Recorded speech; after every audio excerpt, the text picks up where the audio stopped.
Hello, আসসালামু আলাইকুম সবাইকে। মানুষ কয়েকজন জয়েন করুক। একটু আমাদের অডিওটা ঠিকমতো শোনা যাচ্ছে কিনা এটা একটু আপনারা কনফার্ম করেন। একটু আমাদেরকে যদি মেসেজ পাঠানো যায় তাহলে বুঝতে পারবো আর কি। শুক্রবার তো আজকে আমাদের কয়েকজন ক্লায়েন্ট ছিলেন, আমাদের সাথে আমরা কথাবার্তা বলে আমরা ভাবলাম যে এখন তো একটু রাত হয়ে গেছে, তো একটা ভালো টাইম আমাদের অন্যান্য যারা কাস্টমার আছেন তাদের সাথে ডিরেক্টলি কথা বলা যায়, অথবা প্রসপেক্টিভ যে কাস্টমাররা থাকেন তাদের সাথে কথা বলা যায়। ওইটার জন্যই আজকে আসলাম। আপনারা তো জানেন আমরা অটোমো জাপান থেকে আসলে স্টকেও গাড়ি রেখে সেল করতেছি, পাশাপাশি আমরা প্রি অর্ডারে গাড়ির অর্ডার নিচ্ছি, আর ওইভাবে গাড়িগুলো আপনার হাতে তুলে দেওয়ার চেষ্টা করতেছি। তো আজকে গাড়ি কেনার আগে কিছু জিনিস আর কি আমাদের কাস্টমারদেরকে একটু নিজেদের সুবিধার জন্য একটু জানা উচিত। সেই ইস্যুগুলো আমি আমার মতো করে জিনিসগুলো একটু ক্ল্যারিফাই করার চেষ্টা করব। মানে কাস্টমার যারা থাকেন, যারা কিনতে আসেন আর যারা সেল করতে চান, তাদের দুজনের পয়েন্ট অফ ভিউটা ডিফারেন্ট থাকে। দুইজনের পয়েন্ট অফ ভিউটা নিয়ে আমি কিভাবে চাই আপনাকে একটা ভালো জিনিস দেওয়ার জন্য, আপনি সেই জিনিসটা কিভাবে রিড করতে পারেন, ওই জিনিসগুলো একটু সহজীকরণ করার জন্য আমি ভাবলাম যে আজকে একটু আপনার সাথে কথা বলি। কারণ 1-to-1 একসাথে বসে এই জিনিসগুলো করাটা ডিফিকাল্ট। অনেক ইনফরমেশন থাকে, এইগুলো এক টানা বলে যাওয়াটাও ডিফিকাল্ট। একটু প্রস্তুতি নেওয়াটা দরকার হয় এইসব ক্ষেত্রে। এটা করতে গিয়ে কয়েকটা জিনিস একটু নিয়ে আমরা দেখতেছি। অনেকদিন ধরে আমি আমাদের অটোমো জাপানের কাছ থেকে আমাদের ফেসবুকে বিভিন্ন গ্রুপগুলো থাকে, সেই গ্রুপগুলোতে সেল বাই যেসব গ্রুপগুলো থাকে সেখানে আমরা আমাদের গাড়িগুলোর অ্যাডভার্টাইজমেন্ট করার জন্য পোস্ট দিয়ে থাকি আমরা। তো এই পোস্টগুলো যখন আমরা দেই, চেষ্টা করি এখানে ফুল ইনফরমেশনটা ক্যাটার করার জন্য, সকল ইনফরমেশন প্লাস এটা কিভাবে বুক করা যেতে পারে বা এটা কিভাবে আপনি কনফার্ম করতে পারেন, আমরা কি কি ফ্যাসিলিটি আপনাদেরকে দেই, এই ইস্যুসগুলো নিয়ে আমরা ওই অ্যাডগুলো পাবলিশ করি। তো কম্পিটিটররাও, অন্যান্য যেসব ব্যবসায়ী বন্ধুরা আছে তারাও বিভিন্ন অ্যাড আমাদের মতো করেই দেন। কেউ আরও অ্যাট্রাকটিভ গাড়ি আরও অ্যাট্রাকটিভ প্রাইসে সেল করার জন্য আপনারা কাস্টমারদেরকে এই অ্যাডগুলো পাবলিশ করেন। আবার কেউ আছেন যারা আসলে মার্কেটটাকে নষ্ট করার জন্য কিছু অবাস্তব ধরনের কিছু অ্যাডগুলো দিয়ে থাকে। তো আমি এটা অনেকদিন আগে থেকে এনকাউন্টার করতেছি, আমি একটু চেক করতেছিলাম। আমার কাছে মনে হচ্ছিল যে এই জিনিসগুলো যখন আসে মার্কেটে তখন আমার মতো ব্যবসায়ী যারা থাকেন তারা একটু ক্ষতিগ্রস্ত হয়। কারণ সবার কাছে তো একই রকম ইনফরমেশন যাচ্ছে, কেউ তো এটা ভ্যালিডেশন করতেছে না যে এটা আপনি যেটা বলতেছেন সেটা রাইট নাকি আমি যেটা বলতেছি সেটা রাইট, সেটা তো চেক করতেছে না। তো তাৎক্ষণিকভাবে কাস্টমাররা যখন এই ইনফরমেশনগুলো নিয়ে আমার সাথে কথা বলতেছেন বা আমাদের প্রোডাক্টটার সাথে অন্য একজনের প্রোডাক্টটা কম্পেয়ার করতেছেন, তখন একটু অসুবিধা বোধ করেন ওনারা, বা অস্বস্তি বা বিশ্বাসহীনতার একটা বিষয় চলে আসে। এই জিনিসগুলো যাতে আর না হয়, আশা করব যাতে আর কোনো দিন এরকম হবে না, বা এই জিনিসগুলো আর আস্তে আস্তে গ্র্যাজুয়ালি কমে আসবে। কারণ এখন যারা বায়ার তারাও অনেক সচেতন, আর আমরা যারা সেলার আছে তারাও আমরা চেষ্টা করতেছি ট্রান্সপারেন্টলি বিজনেসটা অপারেট করার জন্য। কিন্তু আমি জাস্ট এই জিনিসগুলো সম্পর্কে একটু দেখতে মনে হলো যে একটা জিনিস হুট করে এখন চোখে পড়লো, আমি জাস্ট এই জন্যই এতগুলো কথা বললাম। আমি আস্তে আস্তে যাবো যে কেন বা কিভাবে আপনারা একটা গাড়ি রিকন্ডিশন গাড়ি সিলেক্ট করতে পারেন আরও ফ্রুটফুলি, আরও অল্প সময় দিয়ে বা অল্প পরিশ্রমে, সেটা আমি চেষ্টা করবো আমার তরফ থেকে আমার চিন্তা ভাবনাগুলো আপনার সাথে শেয়ার করার জন্য। আমাদের অফিস থেকে আমি ট্রাই করতেছি এই জিনিসটা আপনাদের সাথে শেয়ার করার জন্য। আপনারা কাইন্ডলি যদি আপনাদের কোনো কোয়েশ্চেন থাকে বা কোনো ধরনের ইনফরমেশন আপনি আমাদের সাথে বা আমাদের পেজে যারা এখন দেখতেছেন তার সাথে শেয়ার করতে চান, আপনি সেটাও করতে পারেন। আমার সাথে এগ্রি করতেই হবে এরকম কোনো কথা নেই, আপনি ডিসএগ্রি করতে পারেন আমার সাথে, আপনার ডিসএগ্রিমেন্টও আপনি এখানে লিখতে পারেন। আমি জাস্ট আমার যে চিন্তা ভাবনাটা আসলো আমি সেটা একটু আপনাদের সাথে শেয়ার করার চেষ্টা করি। একটু উঠলে বেটার হয়, স্ক্রিনে দেখাই।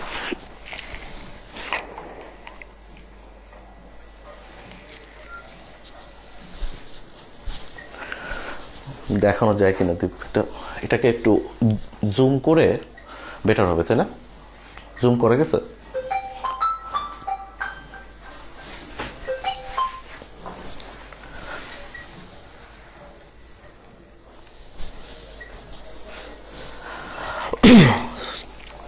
সরি, কলগুলো তো আসতে থাকবে এখানে, থাক। ওকে, আমি জাস্ট এই অ্যাডটা আমি একটা মার্কেট প্লেসে আমি দেখলাম। হ্যাঁ, আমি জানি না এটা কিভাবে বা কেন কোন উদ্দেশ্যে এসব অ্যাড দেওয়া হয়। আমি ওনার প্রতি সম্পূর্ণ আস্থা বা বিশ্বাস রেখে অ্যাডটাকে একটু গো থ্রু করি। এটা একটা অ্যাকোয়া 2015 GS। এই গাড়িটা উনি কি এই গাড়িটা সেল করতে চাচ্ছেন কিনা আমি জানি না। 3 লক্ষ টাকা ডাউন পেমেন্টে স্বপ্ন পূরণ করা হবে। 2014 অথবা 15 গাড়ি, অ্যাকোয়া। এখনকার অ্যাকোয়ার 2014 প্রাইস স্টার্ট ফ্রম 12,30,000, মানে জিএসও 12,30,000-এ পাওয়া যাবে। অ্যাকোয়া 2015 13 লাখ টাকায় পাওয়া যাবে জিএস। আচ্ছা, জিএসও পাওয়া যাবে এই 12,30,000 13 লাখে, 14 আর 15 অ্যাকোয়া। হ্যাঁ, ওনার গাড়ির ছবিগুলো একটু আমি দেখি। এটাও একটা জিএস, এটাও এরকম প্রাইসে পাওয়া যাবে জিএস। এটা একটা এস বা জি প্যাকেজের গাড়ি, এটাও এরকম একটা এস বা জি প্যাকেজের গাড়ি। এগুলো প্রাইসও একই রকম, কারণ ওনার পোস্টে উনি এভাবেই এগুলা দিয়ে রাখছেন যে এই গাড়িগুলো এরকম প্রাইসে বিক্রি হবে। জিএস, জিএস ইন্টেরিয়র, জিএস, এই গাড়িগুলো উনি চলে আসলাম। আচ্ছা, এই গাড়িগুলো উনি বেসিক্যালি আমাদের যারা কাস্টমার আছে তাদের কাছে উনি এরকম প্রাইসে বিক্রি করবেন। আমি জানি না আসলে এই অ্যাডগুলো যখন আসে, হ্যাঁ, বেসিক্যালি উদ্দেশ্যটা কি থাকে। তবে আমি এতটুকু আমার কাছে মনে হয়, কারণ আমাদের ইম্পোর্ট করা গাড়ি বা আমার অন্য পিআর ইম্পোর্টার যিনি আছেন তার ইম্পোর্ট করা গাড়ি ছবি দিয়ে ফেসবুকে দিয়ে রাখতেছে যে এইভাবে এই গাড়িটা বিক্রি হচ্ছে, এভাবে অবাস্তব একটা প্রাইস। 20 লাখের এক্সিও, 15 লাখে, 16-18 লাখের অ্যাকোয়া, 12 লাখে। ওনার মাইক্রোবাস যেগুলো আছে, আপনার এমপিভি যেগুলো আছে, আপনার নোয়া, স্কোয়ার, এসব গাড়িও ওনারা 22-23 লাখের গাড়ি অফার করে যাচ্ছেন। মাল্টিপল টাইমস আমি এগুলো ফেস করি। আমি একটু স্ক্রিনে দেখানো যায় কিনা আমি একটু। এই অ্যাডগুলো বেসিক্যালি কেন, মানে এই অ্যাডগুলো আমার নলেজে যেটা আসে, মানে এই অ্যাডগুলো কেন দেওয়া হয়। কোথায় গেল এটা? এই চলে আসছে। আচ্ছা,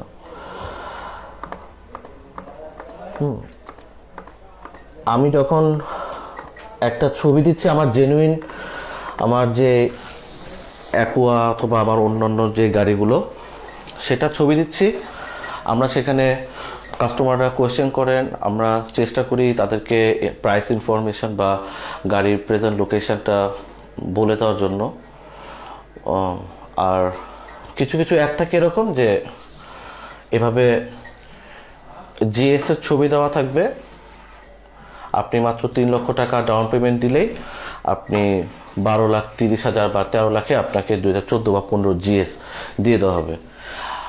সামহাও এটা কি কোনোভাবে পসিবল? কারণ আমরা তো জাপানের লাইভ অকশন থেকে গাড়ি রেগুলারলি কিনতেছি।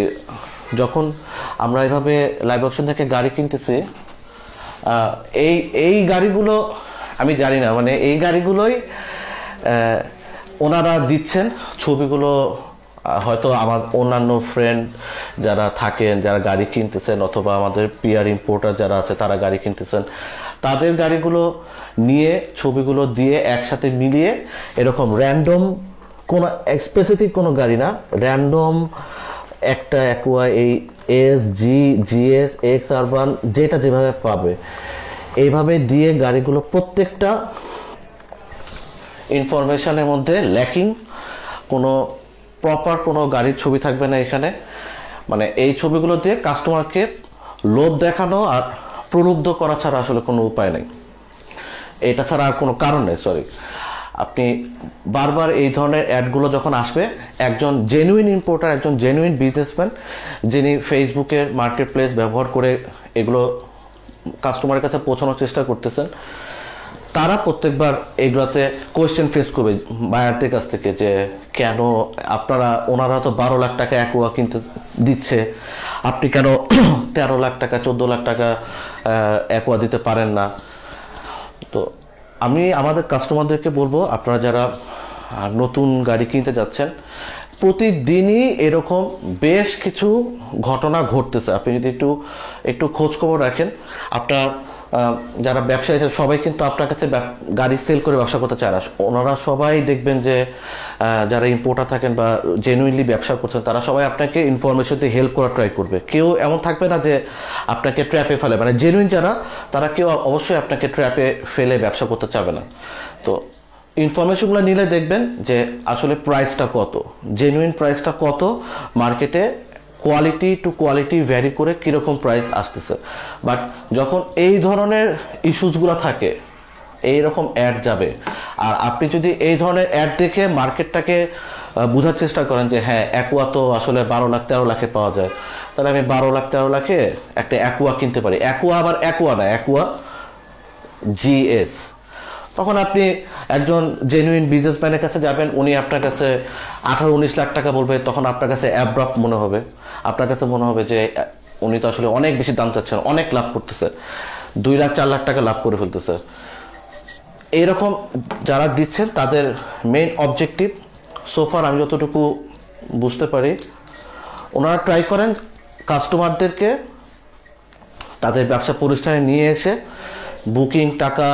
বুকিংয়ের টাকা নিয়ে অথবা ডাউন পেমেন্টের টাকা নিয়ে যেভাবে হোক, এরকম এই যে 3 লাখ টাকা ডাউন পেমেন্ট দিয়ে, আমি জানি না কতজন মানুষ এরকমভাবে হয়রানি হয়েছে, বাট ডেফিনেটলি ওনারা আপনাকে এরকম গাড়ি দেওয়ার কথা না, দিতে পারার কথা না।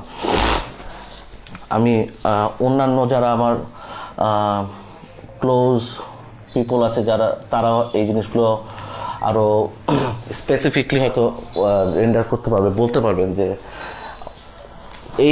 এই ধরনের অ্যাডের কারণে আসলে কি বাজে একটা পরিস্থিতি হচ্ছে। যাই হোক, আমি এখানে বেশিক্ষণ থাকতে চাই না, এটা এত ইম্পর্টেন্স দেওয়ারও কিছু নেই।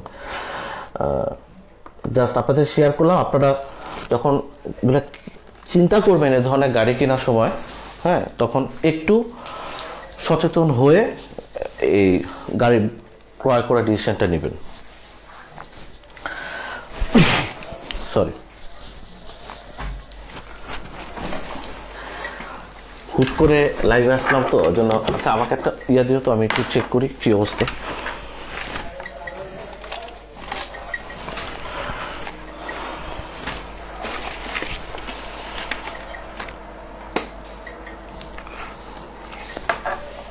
আমরা যারা প্রথম গাড়ি কিনতে যাচ্ছি, অথবা আমরা যারা তাদের সেকেন্ড গাড়ি কিনতে যাচ্ছি, হোয়াট এভার আপনার পজিশন যেরকমই থাকুক না কেন, আপনি যে ধরনের গাড়ি কিনেন না কেন, কেনার প্ল্যান করেন না কেন, আপনি গাড়ি কেনার উদ্দেশ্যে যখন বের হচ্ছেন তার আগে ডেফিনেটলি আপনি কিছু আপনার প্রয়োজনীয় কিছু রিসার্চ আপনি করে নিতে পারেন।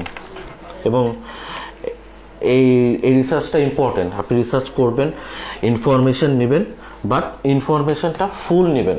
আপনি যেখান থেকে ইনফরমেশন নেন না কেন, ফুল ইনফরমেশন নেবেন, তাহলে আপনার জন্য গাড়ি কেনাটা ইজিয়ার হবে।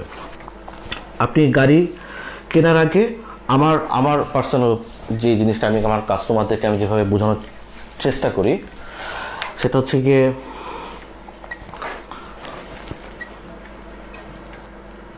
সরি একটা মিনিট একটু চেক করি।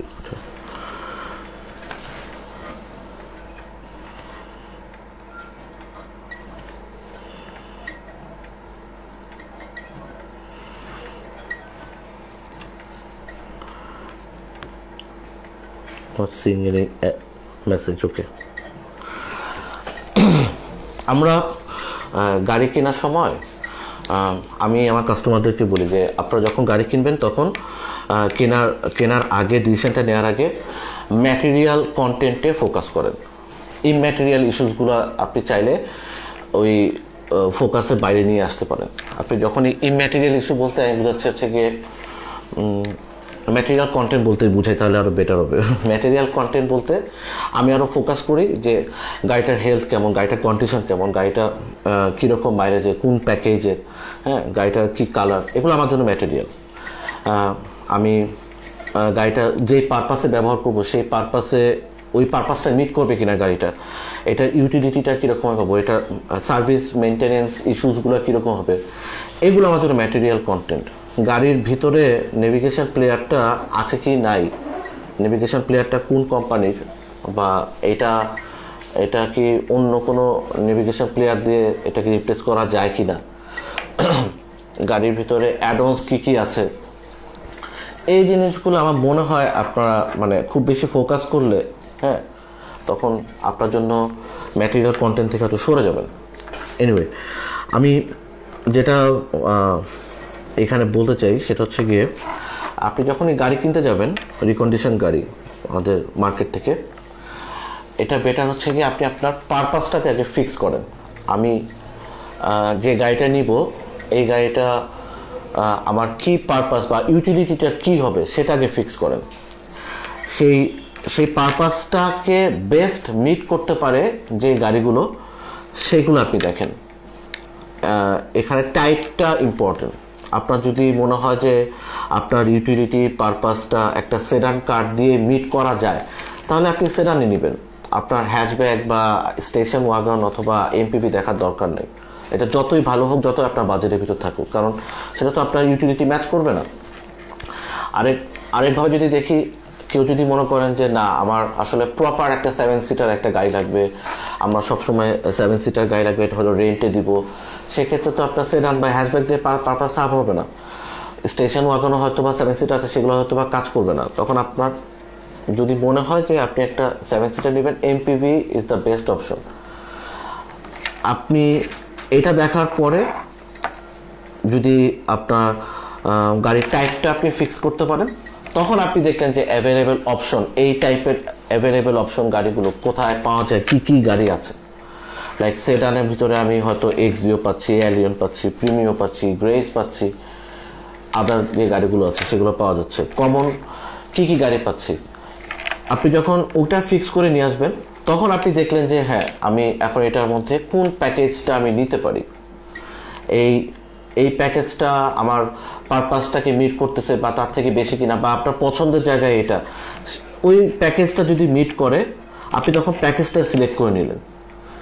তখন আপনি মার্কেটে গেলেন, মার্কেটে গিয়ে আপনি অনলাইনে বসেও আপনি বিভিন্ন মার্কেট প্লেস থেকে একটা প্রাইসের আইডিয়া নিতে পারেন। সেটা নিয়ে আপনি মার্কেটে গেলেন, দেখলেন গাড়িগুলো কী ধরনের গাড়ি আপনার পারপাসটা মিট করতেছে, আপনার এই ইউটিলিটিটা বেস্ট সার্ভ করতেছে, এটা অন্য কোনো অল্টারনেটিভসগুলো অ্যাভেলেবেল আছে কিনা, সেগুলো কোনগুলো, এগুলো আপনি খুঁজে বের করলেন। খুঁজে বের করার পরে আপনার বাজেটটা একটা এভারেজ মার্কেট প্রাইস আপনি পেয়ে গেলেন। তবে এভারেজ মার্কেট প্রাইস নেওয়ার আগে অবশ্যই এই অদ্ভুত এবং অবাস্তব কিছু অ্যাড যেগুলো ফেসবুকের থ্রুতে আমরা এখন দেখতে পাচ্ছি, এগুলোকে সবসময় কার্টেল করে দেবেন, বাদ দিয়ে দেবেন। এগুলো বাদ দিয়ে জেনুইন বিজনেসম্যানের কাছ থেকে প্রাইস দেবেন, তার কন্ডিশনটা দেখবেন, তার গাড়ির কন্ডিশনটা, তার গাড়ির মাইলেজটা, তার গাড়ির প্যাকেজটা সে কি কালারের গাড়ি অফার করতেছে, অ্যাডিশনাল সে কি কি দিচ্ছে আপনাকে, এগুলো সব দেখে আপনি একটা এভারেজ মার্কেট প্রাইস পেয়ে যাবেন।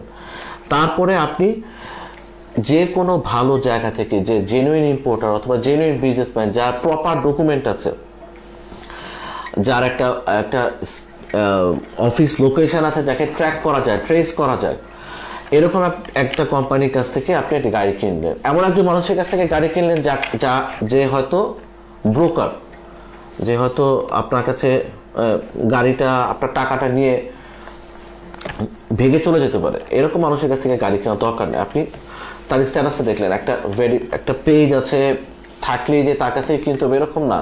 একটা ফেসবুক পেজ আছে, উনি ফেসবুক পেজে অপারেট করতেছেন, ওইখান থেকে গাড়ি বিক্রি হচ্ছে, ওইখান থেকে প্রতিদিন আপডেট পাচ্ছেন, আপনি তার অফিস লোকেশনে গিয়ে তাকে পাচ্ছেন, তার সাথে কথা বলতে পারছেন। এই ধরনের অফিস লোকেশনে গিয়ে তার সাথে কথা বলে, অনলাইনে তার প্রেজেন্স দেখে আপনার যদি মনে হয় যে হ্যাঁ এটা আপনার ডিলটা তার কাছ থেকে ভালো পাওয়া যাচ্ছে, আপনি তাকে কিনে নিতে পারেন। সবসময় আপনাকে এই কাস্টমার যখন আসেন তখন চাকচিক্য এটা দেখেই গাড়ি কিনতে হবে এরকম কোনো কিছু না, আবার একজন তার অস্তিত্বই নাই তার কাছ থেকে গাড়ি কিনতে হবে এরকমও না বিষয়টা। এখন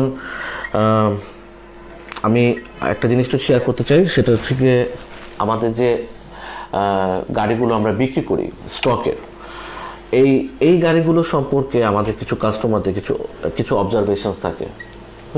যেমন গাড়িটা স্টকের গাড়ি, তার মনে অনেকে থাকে এরকম একটা চিন্তা ভাবনা আছে যে স্টকের গাড়িগুলো মনে খুব একটা ভালো না, বা এখানে অনেক কিছু অলরেডি চেঞ্জ করে ফেলছে, এই ধরনের কিছু কনসেপ্ট, ভুল কনসেপ্ট কাস্টমারদের ভিতরে আছে। আমি আপনাকে একটা কথা বলি, আপনি প্রি অর্ডারে গাড়ি কিনলেই সেটা সবচেয়ে ভালো গাড়ি হবে এরকম কোনো কিছু নাই। বা আবার অনেক কাস্টমার এরকম আছে যে প্রি অর্ডারের গাড়িগুলো মনে হয় কোনো এরকম স্পেসিফিক কোনো ভালো খুব পবিত্র কোনো জায়গা থেকে হয়তো কিনে আনা হচ্ছে, হ্যাঁ। আর স্টকের গাড়িগুলো যারা আমরা রাখি সেগুলো হয়তো মোটামুটি কোনোভাবে গাড়িগুলো কিনে নিয়ে চলে আসতেছে।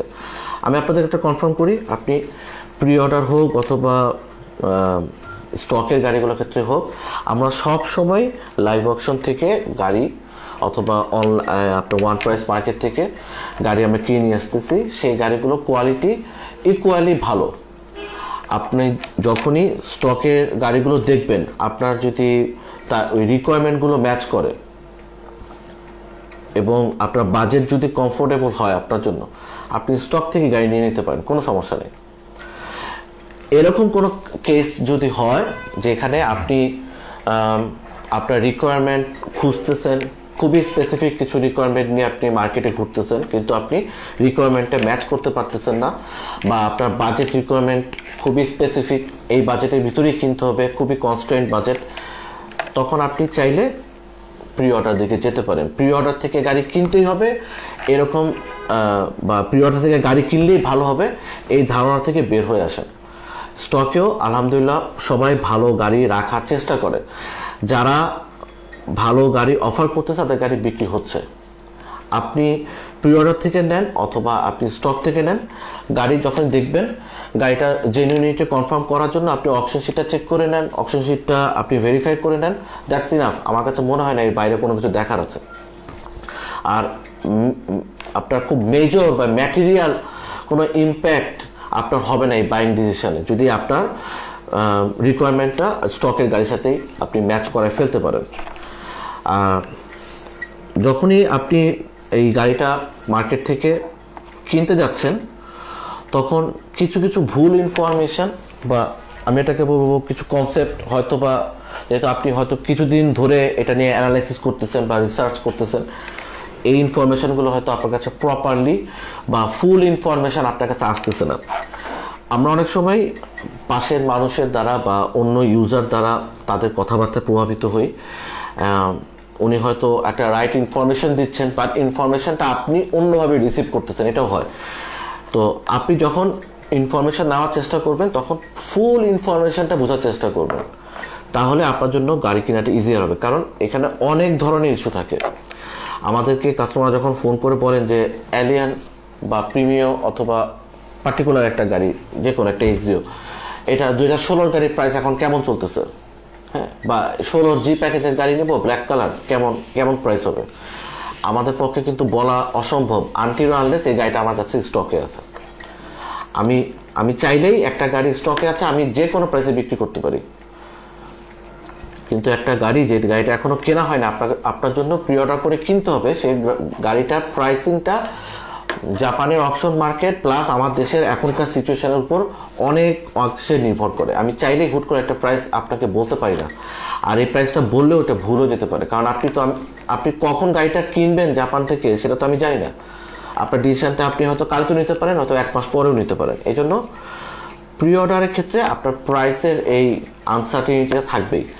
তারপরেও যাদের স্পেসিফিকেশনটা মনে হয় যে আপনার মার্কেটের সাথে মিলতেছে না, সময় দিয়ে গাড়ি কিনতে পারবেন, আপনি প্রি অর্ডার থেকে গাড়ি নিতে পারেন, নো ইস্যু।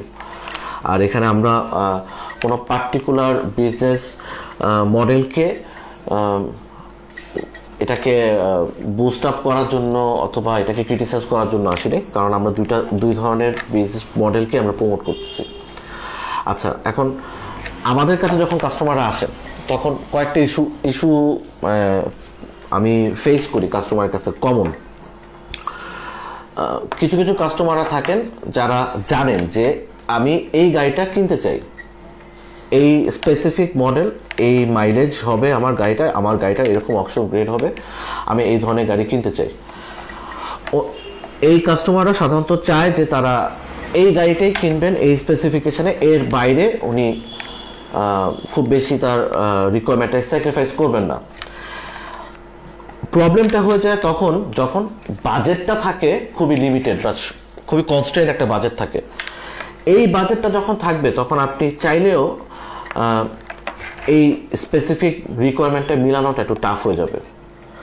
তখন ইদার আপনাকে একটা ওয়ে করতে হবে, যেটা হচ্ছে আপনার বাজেট বাড়াতে হবে, অথবা আপনার রিকোয়ারমেন্ট একটু স্যাক্রিফাইস করে আপনাকে আসতে হবে, তাহলে আপনি আপনার ড্রিম কার সেটা আপনি হয়তো পাবেন।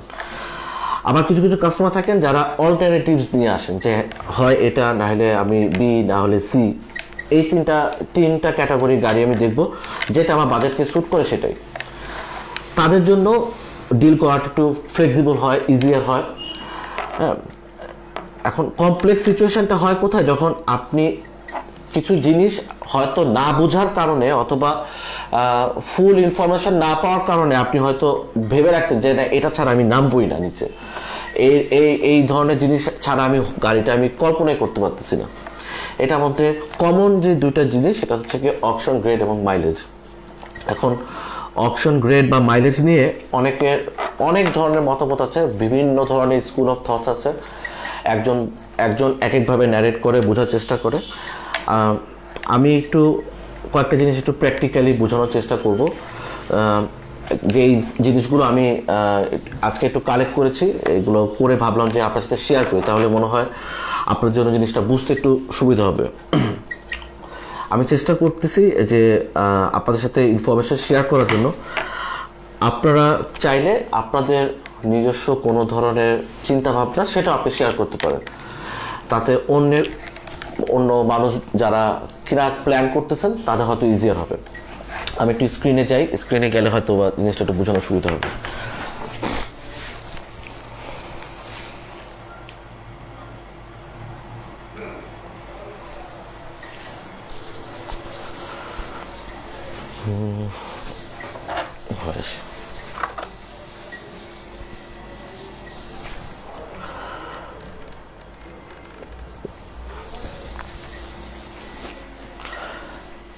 ওকে,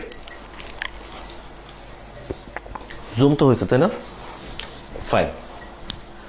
আমাদের অনেকের একটা বিরাট একটা ধারণা, যেটা হচ্ছে গিয়ে অকশন গ্রেড 4 এটা মোটামুটি হ্যাভেন থেকে আসা এরকম একটা গাড়ি। হ্যাঁ, এই গাড়িটার মধ্যে কোনো ধরনের সমস্যা থাকবে না, কোনো একদম ক্লিন, এটার মাইলেজ সবসময় কম হবে। আমি জাস্ট আপনাদেরকে একটা জিনিস শেয়ার করি, এটা বলার আগে, ইনফরমেশনটা দেওয়ার আগে আমি কিন্তু এটা আমার থটসটা আপনার সাথে শেয়ার করতে চাই। আমার থট প্রসেসিংটা আপনার সাথে নাও মিলতে পারে, দ্যাটস কমপ্লিটলি ওকে, বাট আমি একটা জিনিস বলার চেষ্টা করি, সেটা হচ্ছে গিয়ে এই অকশন গ্রেড নিয়ে এই অবসেশন আমরা এটা আপনার বাজেটের ইস্যুর সাথে কিন্তু অনেকটুকু রিলেটেড। আপনার যদি বাজেট কোনো সমস্যা না হয়, আপনি সুপিরিয়র অকশন গ্রেডের গাড়ি আপনি পিক করতে পারেন। It could be 4, it could be 4.5, it could be 5, S, 6, what ever it is, brand new car, কোনো সমস্যা নেই। আপনার যদি বাজেটের কোনো ইস্যু না থাকে, আপনি সুপিরিয়র মাইলেজ, একদম 0 মাইলেজ থেকে শুরু করে যে কোনো মাইলেজ আপনি কিনতে পারেন, কোনো ধরনের সমস্যা নেই। কিন্তু ইনফরমেশনটা আমি একটু দেওয়ার চেষ্টা করতেছি এজন্যই যে আমাদের কাস্টমারদের সাথে আমাদের যে কথাবার্তা হয় বা নেগোসিয়েশনগুলো হয়, তখন ওনাদের জাস্টিফিকেশানটা বোঝার চেষ্টা করি। তখন এটাকে অন দ্য স্পট হয়তো আমার বলাটা একটু ডিফিকাল্ট হয়ে যায় ইনফরমেশনগুলো দিয়ে। হ্যাঁ, আমি এই জন্য চেষ্টা করতেছি এই জিনিসটা একটু আপনাদের সাথে শেয়ার করার জন্য। অন দি আদার হ্যান্ড, আমার কোনো ধরনের অভিপ্রায় নাই যে আপনাদের সাথে আপনাদেরকে ভয় দেখায় গাড়ি সেল করব বা মার্কেটে আপনাদেরকে বিচলিত করার কোনো আমার ইচ্ছা নেই। সিম্পল, আপনি দেখবেন, আপনি ইনফরমেশন নেবেন, আপনার যদি মনে হয় this is right, this is perfect, this is sort of right thing, আপনি সেটার সাথে আপনি অন্য ইনফরমেশনগুলোকে কম্পেয়ার করে যদি মনে হয় এই ইনফরমেশনটা কাজে লাগবে, you can go through it. প্রথম যে জিনিসটা হচ্ছে অকশন গ্রেড 4 হলেই মাইলেজ সবসময় কম হবে, এই ধারণা থেকে যারা আছেন তাদের জন্য এই জিনিসটা। এটা কিন্তু একটা auction grade 4। By the way, এই ইনফরমেশনগুলো আমরা রিসেন্ট যে অকশনগুলো হয়েছে, যে গাড়িগুলো অকশনে উঠেছিল, বিক্রি হয়েছে, একমাত্র ওই গাড়িগুলোই আমরা দিয়ে রেখেছি এখানে। লাস্ট 3 মান্থসের 2 মান্থসের ডাটাগুলো দিয়ে রেখেছি। যাদের কাছে অকশনে এক্সেস থাকে, এখন অনেক মানুষের কাছে অকশনে এক্সেস আছে, যারা দেখতে পারেন কি কি গাড়ি বিক্রি হচ্ছে, কীরকম প্রাইসে বিক্রি হচ্ছে, তারা চাইলে একটু গো থ্রু করে নিতে পারেন। সব কিছু এখানে ক্লিয়ার দেওয়া আছে। আমি তাদের জন্য বলতেছিলাম যারা চিন্তা করেন যে অকশন গ্রেড 4 সবসময় লো মাইলেজ হবে, সবসময় ভালো গাড়ি হবে, এই গাড়িটা কিন্তু আমি বলছি না যে মাইলেজ বেশি দেখেই খারাপ। এই গাড়িটা কিন্তু অকশন গ্রেড 4, এটা মাইলেজ কিন্তু 1,45,000 কিলোমিটার। আমার বলার উদ্দেশ্য এটা না যে এই গাড়িটা ভালো না বা এই গাড়িটা খুবই ভালো, এটা আমার বলার কোনো উদ্দেশ্য নাই। আমার উদ্দেশ্য হচ্ছে গিয়ে আপনার যদি এই ধরনের চিন্তা ভাবনা থাকে যে অকশন গ্রেড 4 সবসময় লো মাইলেজ হয়, এরকম না বিষয়টা, এর থেকেও বেশি মাইলেজও হতে পারে। 4.145,000, 1,45,000 কিলোমিটার একটা গাড়ি। আপনি যদি ডায়াগ্রামটাও দেখেন গাড়িতে মেজর কোনো ইস্যুস কিন্তু নাই, ম্যাক্সিমাম স্ক্র্যাচ।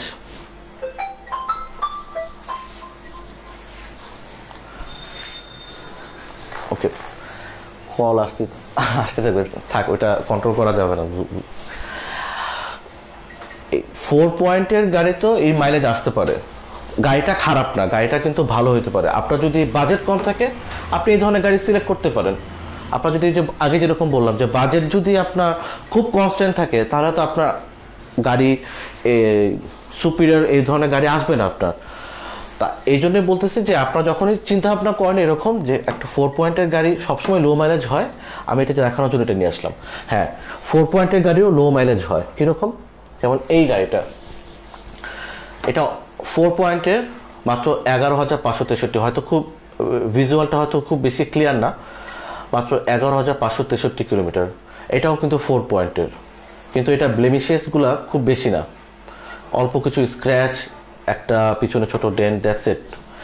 4 পয়েন্টের গাড়ি মাত্র 11,000 কিলোমিটার। 4 পয়েন্টের গাড়ি লো মাইলেজও হতে পারে, হাই মাইলেজও হতে পারে। কেন এই কথাগুলো বলতেছি আমি একটু দেখাই। মানে এগুলো কিন্তু 4 পয়েন্টের গাড়ি, অকশন গ্রেড 4, 21,000 মাইলেজ। ব্লেমিশেসগুলো একটু আপনাদের দেখানোর চেষ্টা করছি। এখানেও ডেন্ট আছে, এখানেও ডেন্ট আছে, স্ক্র্যাচেস তো আছে, ডেন্টও আছে।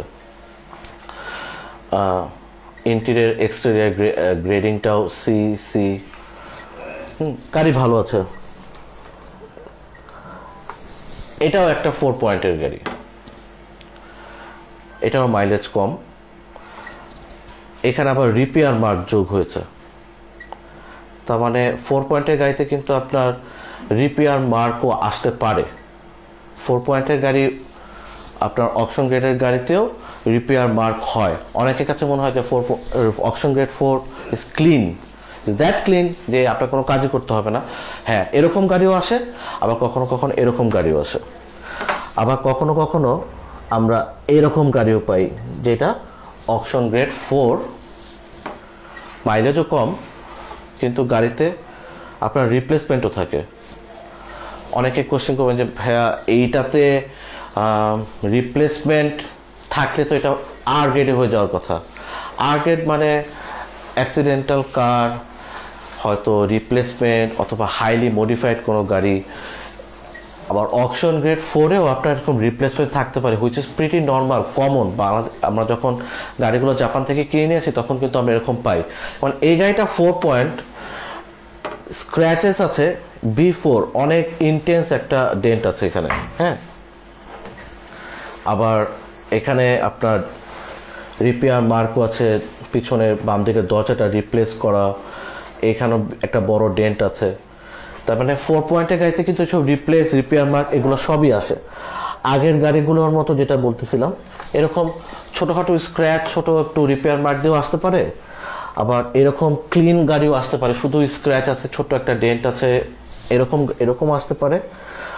আবার এরকম ক্লিনও আসতে পারে, শুধু স্ক্র্যাচ, ডেন্ট, বড় স্ক্র্যাচ। এই আমি জাস্ট বোঝানোর জন্য চেষ্টা করতেছি যে এগুলো যখন ইন্সপেকশন হয় জাপানে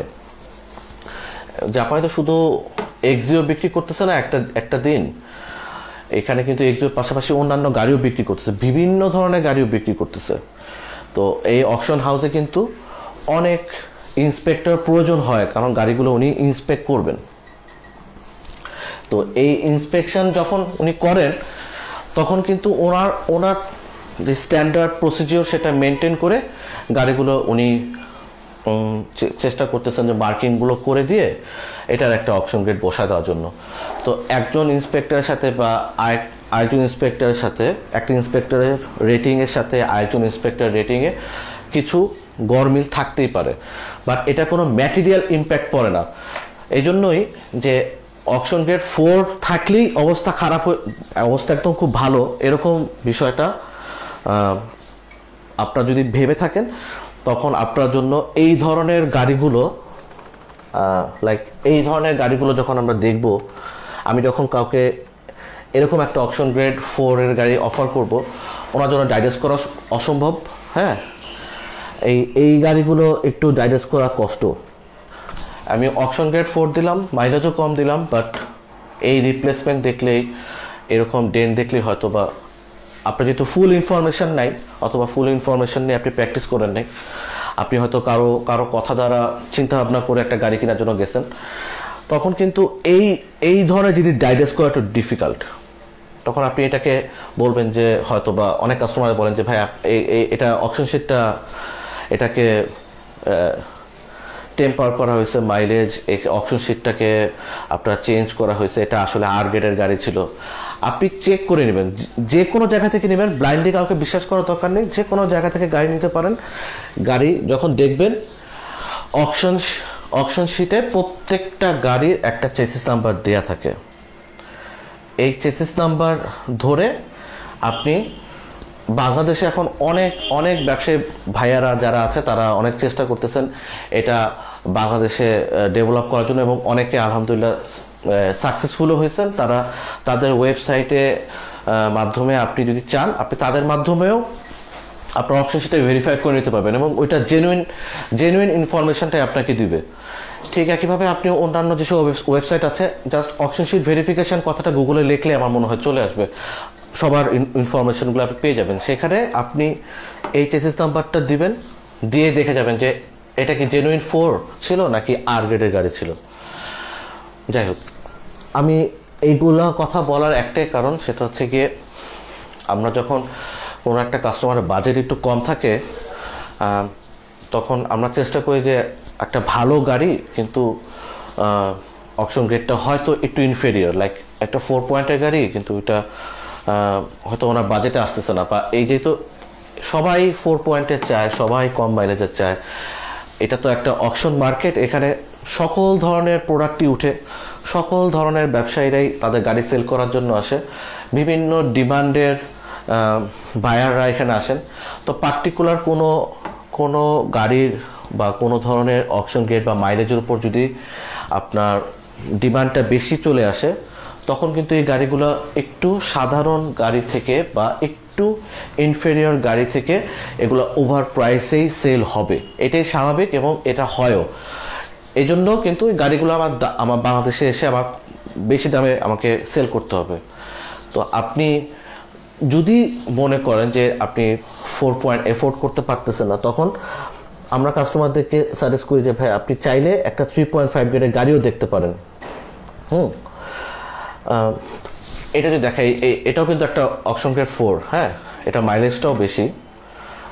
আপনি যদি দেখেন এটা বাম দিকে ফেন্ডারটাও রিপ্লেস করা, এই রিপ্লেসটা কিন্তু অকশন গ্রেড 4-এও আসছে।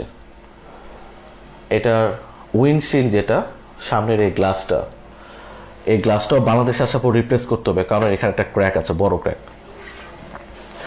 তারপরও এটা অকশন গ্রেড 4 হয়ে আছে এবং কোনো সমস্যা নেই। গাড়ি ভালো খারাপের কথা বলতেছি না, আমি আবারও বলতেছি, আমি কিন্তু কোনো এই গাড়িটার এটার মেরিট নিয়ে আমি কোনো কথা বলতেছি না। আমি জাস্ট দেখাচ্ছি যে 4 পয়েন্ট বা 3.5ও একই রকম হতে পারে, বা কখনো কখনো R পয়েন্টের গাড়িও আপনার ইকুইভ্যালেন্ট টু অকশন গ্রেড 4 কার। আচ্ছা, তারপরে অবধারিতভাবে যেটা দেখানোর দরকার ছিল সেটা হচ্ছে গিয়ে একটা 4.5 গ্রেডের গাড়ি।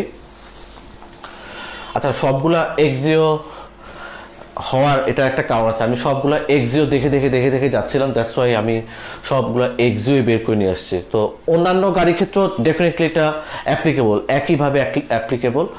ভাবার কোনোই কারণ নাই যে এক্সিও একটা খুবই সাধারণ মানের গাড়ি, তো এই ধরনের গাড়িতেই মনে হয় এই জিনিসগুলো বেশি হয়। আপনার অন্যান্য গাড়িগুলোতেও আপনার এই জিনিসটা হয়, কারণ যেমনটা বলতেছিলাম যে আপনার একটা অকশন হাউসে কিন্তু অনেক ধরনের গাড়ি বিক্রি হচ্ছে। আপনার 90 সালের গাড়িগুলো সেগুলো বিক্রি হচ্ছে, জাপান ডোমেস্টিক মার্কেটের গাড়িগুলো বিক্রি হচ্ছে, অন্যান্য গাড়িগুলো বিক্রি হচ্ছে। তো এই গাড়িগুলো যখন বিক্রি হয় ওখানে তো অনেক ইন্সপেক্টর প্রয়োজন হয়, যারা ইন্সপেক্ট করে এরকম একটা ইন্সপেকশন রিপোর্ট জেনারেট করতেছে, যেটাকে আমরা অকশন শিট বলতেছি। এই অকশন শিটটা জেনারেট করতেছে তাদের একজন ইন্সপেক্টরের সাথে আরেকটা ইন্সপেক্টরের আপনার ইন্সপেকশনের পয়েন্ট অনুযায়ী কিন্তু একটু ডিফার করতে পারে, এই জিনিসগুলো হয়। আবার একটা অকশন হাউস থেকে আরেকটা অকশন হাউসও কিন্তু আপনার মেরিট ওয়াইজ একটু ডিফার করে। কীরকম? একটা অকশন এটা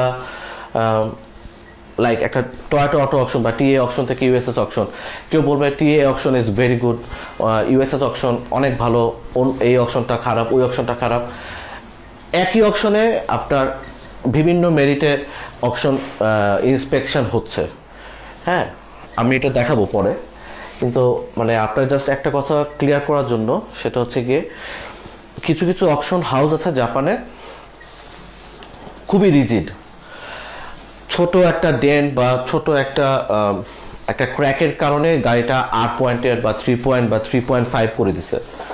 আবার ওই সেম গাড়িটাই যখন অন্য একটা অকশনে আসতেছে, সেখানে হয়তো ওই চেক পয়েন্টটা মিস করে গেছে, অথবা তারা একটু লিনিয়েন্ট, বিভিন্ন কারণ হতে পারে। সেম গাড়ি কিন্তু অন্য অকশন হাউসে গিয়ে আপনার ভালো বা সুপিরিয়র অকশন গ্রেড নিয়ে নেয়। যেমন 4.5 গ্রেডের গাড়ি, অনেকের চিন্তাভাবনা থাকে যে 4.5 গ্রেডের গাড়িতে মাইলেজ অবশ্যই কম হবে। 4.5 গ্রেডের গাড়ি 88,000 কিলোমিটার মাইলেজ। আমি এই জন্য বলতেছি যে অকশন গ্রেডের সাথে আপনার মাইলেজের কোনো ইস্যুস নাই, কোনো কোরিলেশনস নাই। হ্যাঁ, আপনার অকশন গ্রেডটা যেটা আপনাকে জানানোর চেষ্টা করে সেটা হচ্ছে গিয়ে আপনার এই গাড়িটার ইন্টেরিয়ার এবং এই গাড়িটার এক্সটেরিয়ার কন্ডিশনটা কি, আর গাড়িটার মাইলেজ কত সেটা সেপারেট। অকশন গ্রেডের সাথে আসলে মাইলেজের এরকম ডিরেক্ট কোনো কোরিলেশন নাই। আর আপনাদের জন্য একটা কথা বলি, আমার কাছে জিনিসটা এরকম মনে হয়, অনেকেই খুব অবসেসড অকশন গ্রেডের উপরে।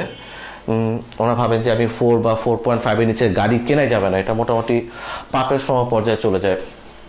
বা অনেকে ভাবে যে এটা safe to buy a car with auction grade 4 বা 4.5 বা ইভেন 5।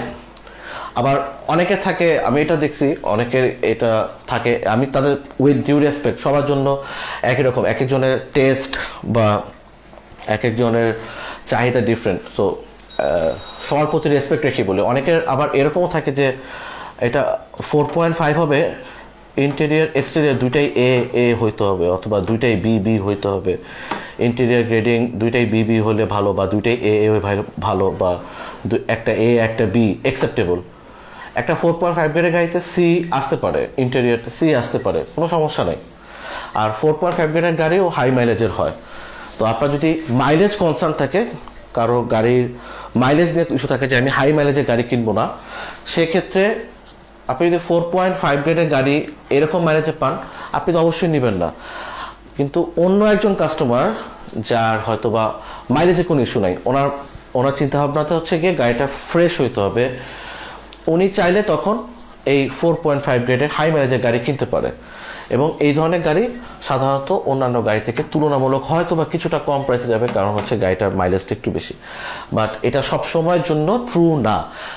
আপনি যদি মনে করেন যে একটা 3.5 বা আর গ্রেড বা 3 পয়েন্টের গাড়ি মাইলেজ যেমনই হোক সবসময় কম প্রাইস হবে, এটা একদমই সত্য না। কারণ একটা আর পয়েন্টের গাড়িও মোটামুটি এভারেজ মাইলেজের গাড়ি অনেক হাই প্রাইসে বিক্রি হচ্ছে, ইউজুয়াল 4 বা 4.5 গ্রেডের গাড়ির সাথে প্রাইসের মতো করে বিক্রি হচ্ছে। তো আমি জাস্ট কোরিলেশনটা যে নাই অপশন গ্রেডের সাথে মাইলেজের, আমি জাস্ট এখানে বোঝানোর চেষ্টা করলাম। আমি এই জিনিসটা বারবার এই কথা বলার চেষ্টা করতেছি এই জন্যই যে আসলে 1 বাই 1 যখন আমরা কথা বলি তখন আসলে এত গুছায় বা এত ধরনের কথা বলা সম্ভব হয় না। কারণ কাস্টমারের তারা থাকে, অনেকে অনেক ধরনের শিডিউল নিয়ে আসেন, চিন্তা ভাবনা করে আসেন, আজকে এখানে যাব, কালকে ওখানে যাব, আজকে এখানে 10টা দোকান ঘুরতে হবে। তো ওনাকে বা কাস্টমারদেরকে এত কিছু ইন ডিটেলে বলাটা আমার জন্য ডিফিকাল্ট। আমি ভাবলাম যে আজকে থাকুক, এটা ফেসবুকে যখন লাইভ করতেছি থাকুক, আমাদের কাস্টমাররা বা অন্যান্য পটেনশিয়াল কাস্টমার যারা থাকবেন তাদের জন্য হয়তো একটু হেল্প আউট হবে। আচ্ছা, এখন দেখাচ্ছি হচ্ছে গিয়ে এই যে একটা 3.5 গ্রেডের গাড়ি দেখেন, একটা 3.5 গ্রেডের গাড়ি, এটাও এই অপশন গ্রেড 4 এর মতো সি ইন্টেরিয়র এক্সটেরিয়র সি। এটা মাইলেজ দেখেন কত কম, তার মানে গ্রেডের সাথে কিন্তু মাইলেজে কোনো ইস্যুস নাই। ডেফিনেটলি আপনি যদি এরকম এই গাড়িটা দেখেন, হ্যাঁ এটা ইন্টেন্সিটিটা আপনার ডেন্ট বা ব্লেমিশেসগুলা বা আপনার স্ক্র্যাচের ইন্টেন্সিটিটা হয়তো কিছুটা বেশি। বাট আমি আপনাকে যে কনফার্ম করি, আমাদের যতগুলো শোরুম বা আমরা যারা গাড়ি কাস্টমারদের তুলে দিচ্ছি, আমরা কিন্তু কেউই এই অবস্থায় গাড়িটা কাস্টমারদের তুলে দিই না। আমরা কিন্তু এগুলোকে সবগুলোকে রিকন্ডিশনিং করে আপনাদের কাছে বিক্রি করছি। So be rational. এই গাড়িগুলো কিন্তু আপনার ইউজড কার হিসেবেই বিক্রি হয় জাপানে। আমরা এগুলোকে রিকন্ডিশনিং করি বা রিফারবিশিং, যেটাই বলেন না কেন, এই কাজটা করি দেখে এই গাড়িটা বাংলাদেশে রিকন্ডিশনড ভেহিকেল হিসেবে বিক্রি হয়। তো আপনি যখন একটু রেশনাল হবেন, আপনার জন্য গাড়ি কেনাটা অনেক ইজিয়ার হবে। আপনি যদি চান 4 পয়েন্টের গাড়ি এরকম মাইলেজ আনতে, হয়তো বা কিছুটা প্রাইস আপনাকে বেশি দিয়ে নিতে হবে। কিন্তু যদি এরকম 3.5 এর একটা গাড়ি নেন, এটা কিন্তু ইকুয়ালি ভালো, আপনার একটা 4 পয়েন্ট গাড়ির মতোই ইকুয়ালি ভালো। সো আপনি ভয় যদি পেয়ে 4 পয়েন্ট কিনতে চান, সেক্ষেত্রে আপনাকে বা আপনি সেফ থাকতে চান 4 পয়েন্টের ক্ষেত্রে, তাহলে আপনাকে বাজেটটা হয়তো কিছুটা বাড়াতে হবে। আপনার ইউজুয়াল যে বাজেট, যদি যাদের আবার বলতেছি যাদের বাজেটটা হয়তো একটু বেশি স্টিফ, কোনো একটা পার্টিকুলার পয়েন্টে আটকে আছে, তাদের ক্ষেত্রে হয়তোবা এই ধরনের গাড়ি কেনাটা একটু ডিফিকাল্ট হবে। তখন আপনি চাইলে এরকম একটা 3.5 গ্রেডের গাড়ি কিন্তু কিনতে পারেন, নো ইস্যু। আচ্ছা, এরকম যে ব্লেমিশেসগুলো দেখলাম, ঠিক এই গাড়িটাও কিন্তু একটা 4 পয়েন্টের গাড়ি, হ্যাঁ সেটাও কিন্তু 31,000 মাইলেজ। এটাও ইন্টেরিয়র এক্সটেরিয়র গ্রেড সি। ব্লেমিশেসগুলো হয়তো 3.5 গ্রেডের গাড়িগুলো থেকে একটু কম, কিন্তু এগুলো কিন্তু ব্লেমিশেস আছে। এবং এই অবস্থায় কেউ গাড়ি ডেলিভারি করবে না, আপনাকে পলিশিং টাচ আপ করেই তারপর আপনাকে গাড়িটা ডেলিভারি করবে। সো আপনারা ওই জিনিস ভয় পাওয়ার কিছুই নাই, আপনি কিনে নিতে পারেন। আমি মনে হয় এই জিনিসগুলো অলরেডি ক্লিয়ার করে ফেলছি। আপনি এরকম 4 পয়েন্টের গাড়িও, এই যেটা আগে কিছুক্ষণ আগে বলে আসছিলাম, এরকম ডেন্ট, রিপেয়ার মার্ক, বড় স্ক্র্যাচ, এগুলো রং টং করা লাগবে, এগুলো সহ আসতে পারে। হ্যাঁ, তো যদি এরকম গাড়ি আপনি নিতেই চান এরকম লো মাইলেজে, তাহলে আপনাকে এভারেজ মার্কেটের প্রাইসের সাথে কম্পেয়ার করলে তখন আপনার এই ধরনের গাড়ি কেনা একটু ডিফিকাল্ট হবে। কারণ মার্কেটে আপনি হয়তো দেখে আসতেছেন একটু ইনফেরিয়র কোয়ালিটির গাড়ি, যেগুলোর মাইলেজ একটু বেশি, হয়তো গ্রেড খারাপ বা গ্রেড ইজ সুপিরিয়র বা মাইলেজটা একটু ইনফেরিয়র, তখন আপনার জন্য এগুলাকে অ্যাপিল টু অ্যাপিল কম্পেয়ার করে গাড়িটা কেনা একটু ডিফিকাল্ট হয়ে যাবে। যাই হোক, আপনি যদি দেখেন আগের WXBটা ফিল্ডার যে WXBটা দেখলাম, এটা 36,000 মাইলেজ, এটা অকশন গ্রেড 4, আর এই WXBটা 3.5 49,000 কিলোমিটার। আশা করা যায় যে এই গাড়িগুলো আসলে জাপানে অকশন মার্কেটে আগের গাড়িটা থেকে 4 পয়েন্টের গাড়িটা থেকে হয়তো বা কিছুটা কম দামে, উই আর নট শিওর, আমরা কখনই শিওর থাকতে পারি না, বাট এক্সপিরিয়েন্স বলে যে অবশ্যই হয়তো বা কিছুটা কম দামে যেতে পারে। যদিও গাড়িটাতে বেশ কিছু স্ক্র্যাচেস আছে, কিন্তু এগুলো থাকলেও এগুলো খুব ম্যাটেরিয়াল ইম্প্যাক্ট করবে না, কারণ গাড়িটা খুবই ভালো কন্ডিশন, আপনার মাইলেজও খুব ভালো। এনিওয়ে, আমি মোটা দাগে আপনাদেরকে একটু চেষ্টা করতেছি। লেটস সি, একটা 3 পয়েন্টের গাড়ি, আপনার এই যে গ্রেডটা কমে, আপনি যদি দেখেন এই যে গ্রেড কমতেছে, এই গ্রেড কমার সাথে সাথে আপনি দেখবেন যে এই গাড়ির যে ব্লেমিশেসগুলো থাকে, স্ক্র্যাচ বা ডেন্টস, এই ইস্যুসগুলা ইন্টেন্সিফাই হতে থাকে। 3 পয়েন্টের গাড়িতে অবশ্যই 4 পয়েন্টের থেকে ডেফিনেটলি এটা ব্লেমিশেসগুলো একটু বেশি হবে আর একটু ইন্টেন্স হবে, কিন্তু এই জিনিসগুলো কিন্তু আপনাকে ঠিক করেই গাড়িটা আপনাকে তুলে দেওয়া হবে। তো এখানে ভয় কিছু নাই।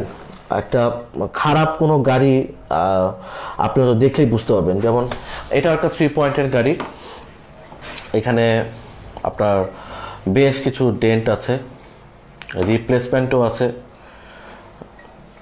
তো আপনি যদি মনে করেন যে না, আমার এই ধরনের গাড়ি আমি নিব না, কারণ এটা কেনাটা হয়তো সেফ হবে না, গাড়িটা হয়তো কোনো অ্যাক্সিডেন্টাল কজ থাকতে পারে, কারণ আমরা তো শুধু ভাবি যে 8 পয়েন্ট কিনলেই গাড়িতে অ্যাক্সিডেন্টাল কজ হয়।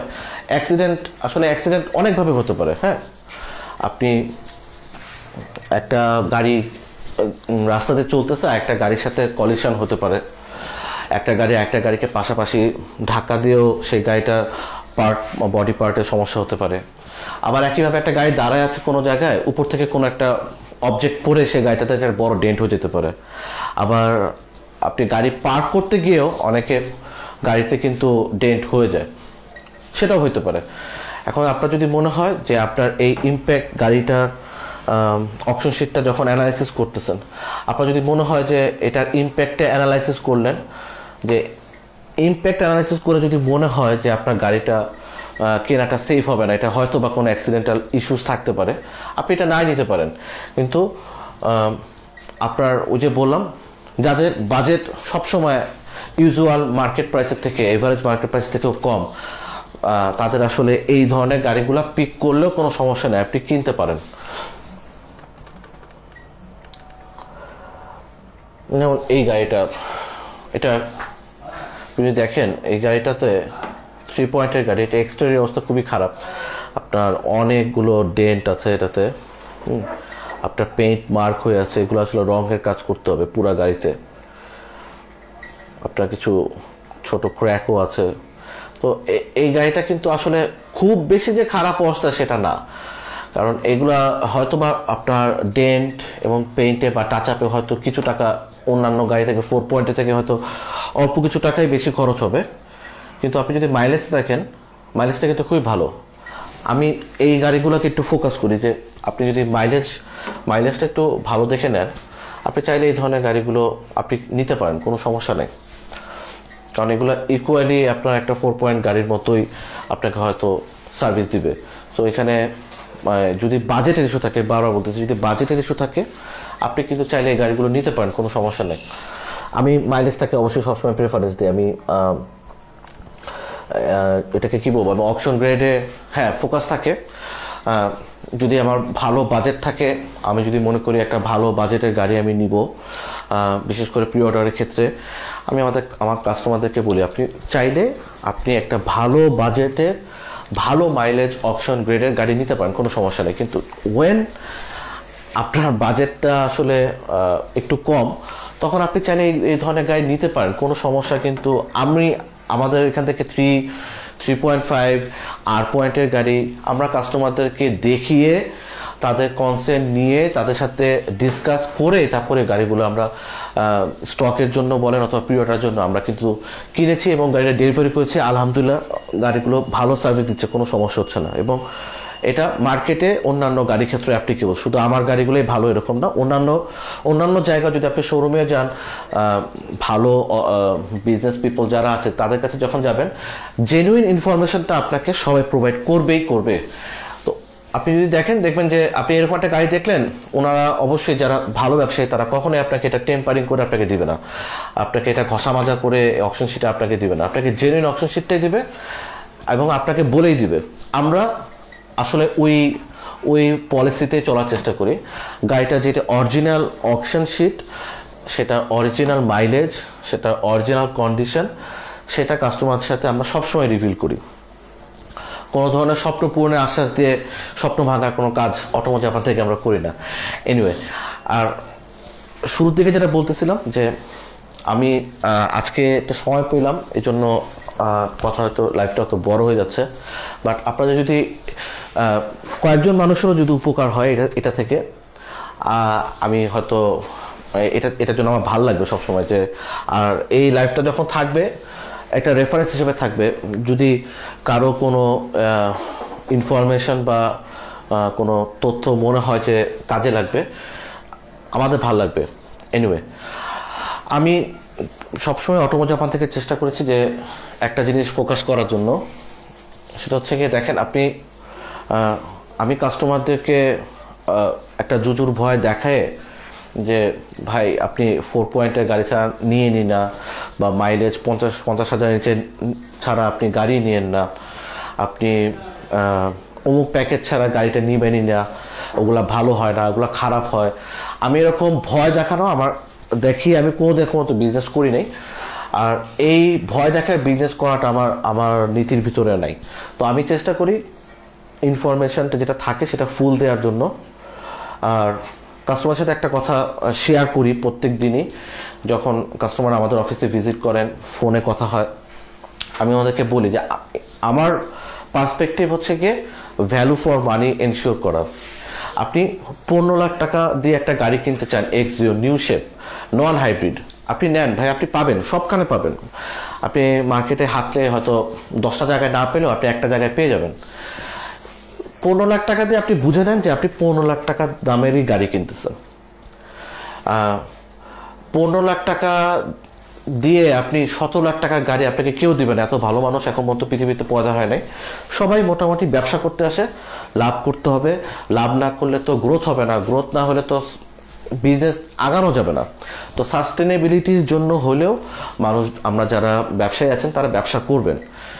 তো আপনাকেও ওইটা বুঝে নিতে হবে, কেউ আপনাকে ফ্রিতে বা লস সাফার করে আপনাকে কেউ গাইড দিবে না, এক্সেপ্ট সাম ফিউ কেসেস। তো সেই ক্ষেত্রে যদি আমি বলি, আমার কাস্টমারের সাথে ইনফরমেশনগুলো ফুল দেওয়া থাকে, তারা বুঝে গাড়িটা নেবেন। আর যেটা বলতেছিলাম, ভয় দেখায় আমি আপনার সাথে বা একটা ইনফরমেশন দিলাম, আপনাকে পাজল করে দিলাম, এই পাজল করে বিজনেস গেইন করতে আমি চাই না। অটোমো জাপান থেকে আমরা চাই আপনি ইনফরমেশনটা আপনার মতো অ্যানালাইসিস করেন, আপনি আরও কয়েকজনের সাথে কথা বলেন, আরও কয়েকটা ইনফরমেশন নেন, ডাটাগুলো অ্যানালাইসিস করার পরে যদি মনে হয় যে হ্যাঁ yes I am in the right track, আমার এই ধরনের গাড়ি কিনতে পারি, কোনো সমস্যা নেই, এবং আমার কথা আপনি আশ্বস্ত হতে পারেন, তাহলে আপনি এখান থেকে গাড়ি নিতে পারেন, কোনো সমস্যা নেই। এখন যে জিনিসটা দেখাবো, আমার কয়েকজন ক্লায়েন্টের সাথে আমি কথার প্রেক্ষিতে আমি যা ফেস করছি, এটা হচ্ছে গিয়ে R পয়েন্ট বা 3.5 গ্রেডের গাড়ি ওনারা নিতে চান না। ওনারা মনে করেন যে R পয়েন্টের গাড়িগুলো একদমই ভালো হয় না, এগুলা একদমই বস্তা পচা গাড়ি। আর অনেকের এরকমও ধারণা থাকে যে R পয়েন্টের গাড়িগুলো সাধারণত হয়তো বা জাপানের কোনো একটা জায়গায় পড়ে থাকে, এটা একটা খারাপ একটা গাড়িগুলা গ্রেডিং এই জন্য খারাপ একটা জায়গায় থাকে, সেই গাড়িগুলোই স্টকের জন্য আনা হয়। আমি আপনাকে বলি অকশন হাউসে আপনার সকল গ্রেডের গাড়িগুলো একসাথেই থাকে, সেগুলো একসাথেই অ্যানালাইসিস করা হয়, অকশন ইন্সপেকশন করে সেই গাড়িগুলো প্রতিদিন অকশনে উঠতেছে। এর মধ্যে যেটা কিছুক্ষণ আগে বলতেছিলাম যে একটা অকশন হাউসের থেকে আরেকটা অকশন হাউসে কিন্তু আপনার ডিফার করে, কোয়ালিটিতে বলেন অথবা ম্যাটেরিয়াল কন্টেন্টে বলেন। অকশন গ্রেডিংগুলো যখন হচ্ছে বা অকশন শিটটা যখন উনি প্রিপেয়ার করতেছেন, ওনারও ভুল হয়, কারণ উনি একটা মানুষ, ওনারও ভুল হয়। সেই ইন্সপেক্টর বা সেই অকশন হাউসগুলোর কথা যদি বলি, মাঝে মাঝে কিন্তু এরকম হয় যে একটা অকশন গ্রেডিং হয়তো বা আনইনটেনশনালি গ্রেডিংটা খারাপ হয়ে আসছে, বাট গাড়িটা ভালো। আবার কখনো কখনো কিন্তু এগুলোর স্ট্যাটাসটা দেখে আমার মনে হয় যে এটা হয়তো ইন্টেনশনালি হতে পারে। বাট আপনি যে কোনো গাড়ি আপনি স্যাটিসফাই হওয়ার জন্য, আমি যেটা আগে বললাম, আপনি অকশন শিটটা আপনি এই চেসিস নাম্বার দিয়ে চেক করে নেবেন। আপনি যতক্ষণ না পর্যন্ত স্যাটিসফাইড হতে পারছেন আপনি গাড়ি নেবেন না, আপনার নেওয়ার দরকার নেই। 3.5 গ্রেডের গাড়িও আপনার ইকুয়ালি ভালো হয় একটা অকশন গ্রেড 4 এর মতো, যেটা আমি লাইভে কিছুক্ষণ আগে বলতেছিলাম যে একটা 3.5 গ্রেডের গাড়িও কিন্তু 4 পয়েন্টের একটা অকশন গ্রেডের গাড়ির মতো হয়। এটার এক্সাম্পলটা যদি আমি দেই, জানি না এটা প্রপারলি দেখা যাচ্ছে কিনা। যেমন এই গাড়িটা একটা অ্যাকুয়া, এটার অকশন গ্রেড হচ্ছে 4, মাইলেজ হচ্ছে গিয়ে 7696 কিলোমিটার। মাইলেজ হচ্ছে আপনার অকশন গ্রেড হচ্ছে 4, মাইলেজ হচ্ছে গিয়ে আপনার 7696 কিলোমিটার। গাড়িতে সেরকম কোনো বিগ আপনার স্ক্র্যাচেস বা ডেন্ট আছে কিছু কিছু, বাট সেরকম বড় কোনো ব্লেমিশেস নাই অ্যাজ ইউজুয়াল, কারণ এটা 4 পয়েন্টের গাড়ি। গাড়িটার ইন্টেরিয়র এক্সটেরিয়র গ্রেডিং সি আর বি দিয়ে আছে। ভালো একটা গাড়ি, খুবই সুপিরিয়র মাইলেজ, অলমোস্ট লাইক একটা ব্র্যান্ড নিউ গাড়ি। এখন এই গাড়িটাই আপনি যদি খেয়াল করে দেখেন, আমি জাস্ট একটু আপনাদেরকে একটু দেখানোর চেষ্টা করি। এটাকে দেখা যাচ্ছে নাকি ক্লিয়ারলি? আচ্ছা আমি একটু বলি, এটা চেসিস কোডটা জানি না এটা ক্লিয়ারলি দেখা যাবে কিনা।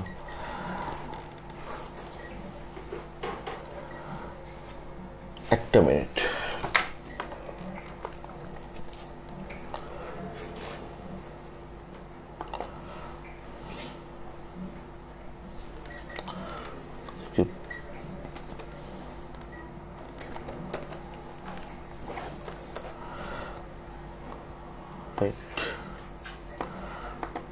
এখান থেকে দেখালে মনে হয় বেটার হবে।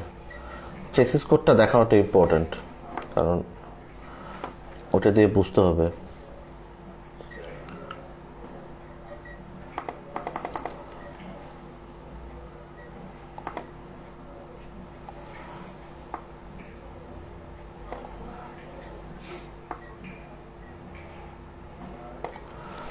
এখন অনেক কিছুটা ক্লিয়ার, তাই না? আমাদের চেসিস কোডটা হচ্ছে NHP 106433486, ভুল না হয়, চোখ ধোকা না দিলে এটাই হচ্ছে গিয়ে চেসিস নম্বর। NHP 10 chassis code 6433486। এনিওয়ে এটা আপনারা দেখে নিতে পারবেন। এটা অরিক্সের অকশনের গাড়ি। এটা লট নাম্বার ছিল 126, 7696 কিলোমিটার। এটা ছিল 4 পয়েন্ট। এখন আপনাকে যেটা দেখাবো, এটাও সেম গাড়ি, আগে অপশন চেসিস নাম্বারটা একটু দেখায় নিয়ে আসি। NHP 106433486, 7000 কিলোমিটার, সেম গাড়ি। এটার অপশন গ্রেড কত?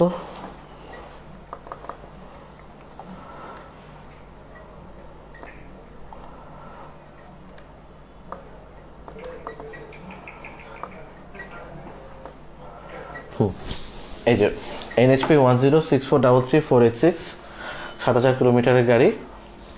যদি খেয়াল করে দেখেন লট নাম্বারটা চেঞ্জ হয়ে গেছে, 6 হয়ে গেছে। এই গাড়িটার এখন গ্রেডিং কত দেখাচ্ছে এই অপশন শিট জন্য? এই অপশন শিট মতে এই গাড়িটার এখন গ্রেডিং হচ্ছে, দেখা যাচ্ছে কিনা যায় না, 3.5। ইন্টেরিয়র এক্সটেরিয়র গ্রেডিং ডি আর বি, রাইট?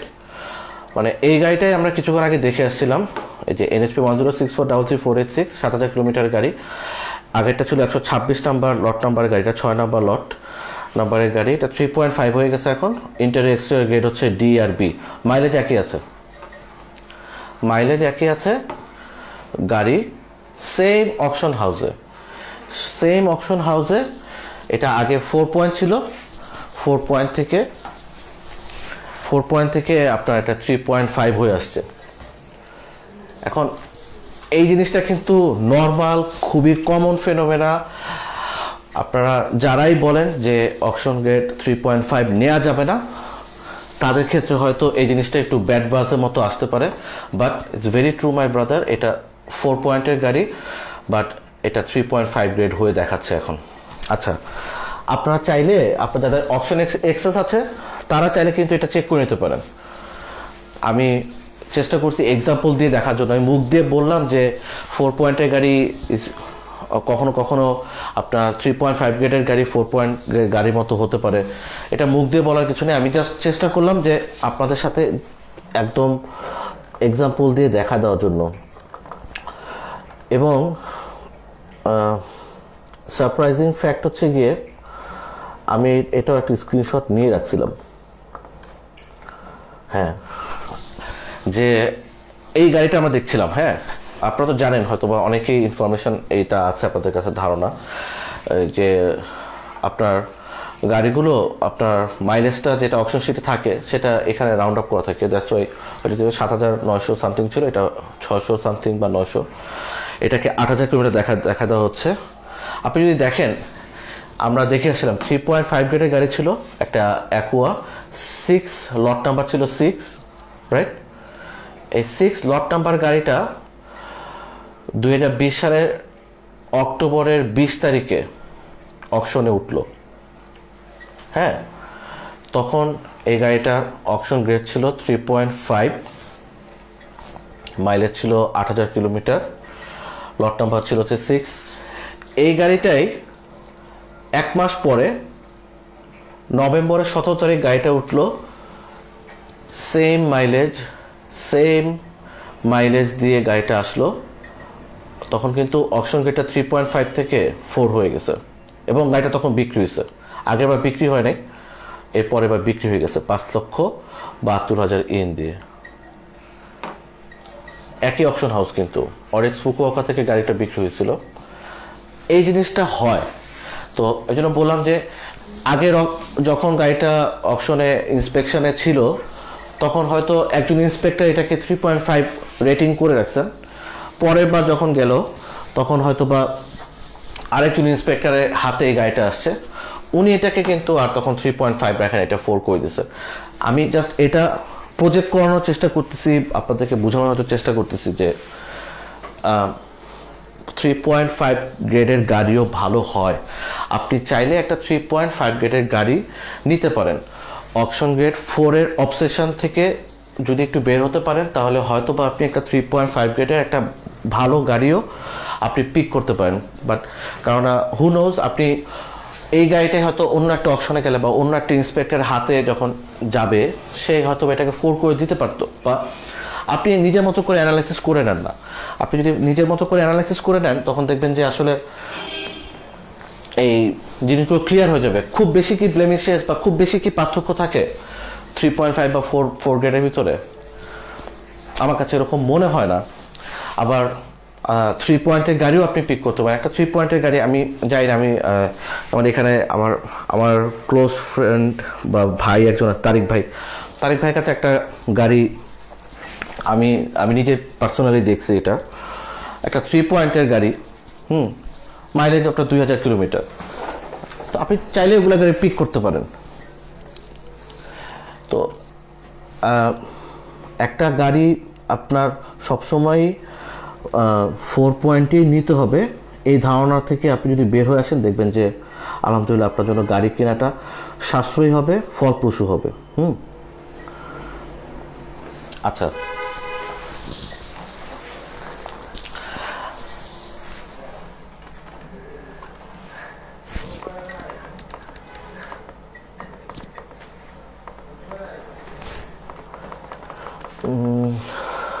আরেকটা জিনিস দেখাই দিই এটা।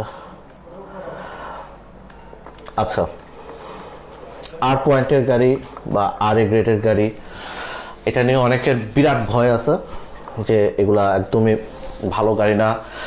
এগুলা এই ধরনের গাড়িগুলো দিয়ে যখন আমরা অ্যাড পাবলিশ করি, কেউ সাধারণত যাদের ওই গার্ডসটুকু নাই যে জেনুইন অকশন গ্রেড বা মাইলেজ দিয়ে, হ্যাঁ, জেনুইন অকশন গ্রেড বা মাইলেজ দিয়ে গাড়িটা আপনার অ্যাড প্রোভাইড করবে ফেসবুকে বা ওপেন মার্কেট প্ল্যাটফর্মে, তারা অনেক সময় কিন্তু এই অকশন গ্রেডটাকে হাইড করে দেয়, বলে না, বা মাইলেজটাকে হাইড করে দেয়। যারা জেনুইন বিজনেসম্যান তারা কিন্তু সবসময় সকল ইনফরমেশন দিয়েই ব্যবসা করবে। এবং আপনারা যারা গাড়ি কিনতে চান তারা যদি এই ধরনের বিজনেসম্যানকে পিক করেন, আই হোপ আপনারা ভালো একটা গাড়ি ভালো সাশ্রয়ী দামে আপনি কিনতে পারবেন। এনিওয়ে, আমি যেটা বলতেছিলাম যে একটা বেশি বড় হয়ে গেছে, লাইফটা আমি একটু শেষ করি। যেমন এইটা কিন্তু আর এ পয়েন্টের একটা গ্রেডের একটা গাড়ি, 1,40,000 কিলোমিটার। এটা কি ভালো মতো ফোকাস করা যাচ্ছে কিনা আমি জানি না। এটা চেসিস কোডটা NHP 10644370। এটা কিন্তু আর এ গ্রেডের NHP 10644370। একটা শুধু দরজা বা দরজাটা রিপ্লেস করা, ছোট একটা রিপেয়ার মার্ক, ছোট একটা ডেন্ট, গাড়িতে সেরকম কোনো কাজ নেই। গাড়ি ফ্রেশ আছে, ভালো আছে। মাইলেজটা যদি ইস্যু হয় তাহলে হয়তো আপনার জন্য কিনতে অসুবিধা হবে, বাট এই ধরনের গাড়িও ভালো হয়। এবং এই গ্রেড যে আপনার সামনে যখন আসবে তখন আপনি যদি র্যান্ডমলি এটাকে বাদ দিয়ে দেন যে না আমি এই ধরনের গাড়ি নিবই না, তখন হয়তো বা আপনাকে ওই 4 পয়েন্ট বা 4.5 গ্রেডের গাড়ি পিক করতে হবে, এবং সেটা হয়তো একটু বেশি টাকাতে কিনতে হবে। কারণ এই ধরনের গাড়িও আপনি যদি দেখেন দেখবেন যে অকশনে এই গাড়িগুলাই আবার 4 পয়েন্ট গাড়ি হিসাবে অকশনে বিক্রি হচ্ছে। এবং এই গাড়িটাই যেটা 1,40,000 কিলোমিটারের গাড়ি ছিল, NHP 10644370। এটা কিছুক্ষণ আগেই দেখাই আসছিলাম আপনাদেরকে। একটু যদি আগে এটা দেখাই নিয়ে আসি। এটার চেসিস কোডটা ছিল NHP 10644370 বা 6443790। এই গাড়িটা লট নাম্বার ছিল 50043, আর এ গ্রেড, 1,40,000 কিলোমিটার, সিলভার কালারের একটা অ্যাকুয়া আর এ গ্রেড। এই গাড়িটাই পরবর্তীতে গিয়ে অকশনে গিয়ে এই গাড়িটাই হয়ে গেছে অকশন গ্রেড 4। এবং আগে যেরকম রিপ্লেস দেখানো হচ্ছিল বা এখানে আরও অনেক বেশি ডেন্ট ছিল, বাট এই রিপ্লেসটাই বেসিক্যালি এখন হাওয়া হয়ে গেছে। এই 4 পয়েন্ট NHP 10644370 আগের গাড়িটাই একটা আর এ পয়েন্টের গাড়ি, এটা কিন্তু অকশন গ্রেড 4 হয়ে গেছে। এখন এটা যদি এখানে দেখেন সিচুয়েশনটা কিভাবে হয়েছে, আমরা দেখে আসছিলাম যে আর এ গ্রেডের গাড়ি, 1,40,000 কিলোমিটার, সিলভার কালারের অ্যাকুয়া, আর এ পয়েন্টের গাড়ি। এই গাড়িটা 2,59,000 ইয়েনে বিক্রি হইল 29/10/2020-এ। এই সেম গাড়িটা আপনার 19/11 এক মাসের পরে ওই অক্টোবর মাসে থেকে নভেম্বর মাসে গিয়ে সরি আমি কোথায় ছিলাম এখানে, সরি, এটা ডিসেম্বর মাসে যখন আসলো এই সেম গাড়িটাই হয়ে গেছে 4 পয়েন্ট 1,40,000 কিলোমিটার। যাই হোক, উনি হয়তো চেষ্টা করছিলেন যে গাড়িটাকে আর এ গ্রেড থেকে 4-এ নিয়ে এসে একটু বেশি দামে বিক্রি করবেন, বাট ঝানু ব্যবসায়ী হাতে হয়তো পড়ছে, গাড়িটা কম দামে বিক্রি হয়ে গেছে। আগে 2,59,000 বিক্রি হয়েছিল, 2,35,000 এখন বিক্রি হয়েছে। এনিওয়ে, বাট গাড়ি দুইটা কিন্তু সেম। আপনি চাইলে এইটা স্ক্রিনশট নিয়ে আপনি যাদের অকশনে অ্যাক্সেস আছে তারা চেক করে নিতে পারেন। একটা RA গ্রেডের গাড়িও 4 হয়ে গেছে। আমি একটু আগে বলতেছিলাম যে একটা অকশন হাউসে একজন ইন্সপেক্টরের সাথে আরেকজন ইন্সপেক্টরের ইন্সপেকশনেও আপনার কিন্তু ডিফার হয়। ভয় পাওয়ার কোনো কারণ নাই, স্ট্যান্ডার্ডাইজই হয়, ভয় পাওয়ার কোনো কারণ নাই। আবার একটা অকশন হাউস থেকে আরেকটা অকশন হাউস কিন্তু কখনো কখনো একটু বেশি রিজিড থাকে, আর কখনো কখনো কিন্তু আপনার এই একটু লিনিয়ার থাকে। যাই হোক, আপনি যদি বলেন কোন ধরনের গাড়ি R গ্রেডের গাড়ি আপনি ডিসকার্ড করতে পারবেন, আমি বলবো যে আপনি এই ধরনের, যেমন R গ্রেড আপনি দেখেন সব ভাঙাচোর অবস্থা, হেডলাইট সব ভেঙে গেছে, এগুলো সব রিপ্লেস করতে হবে।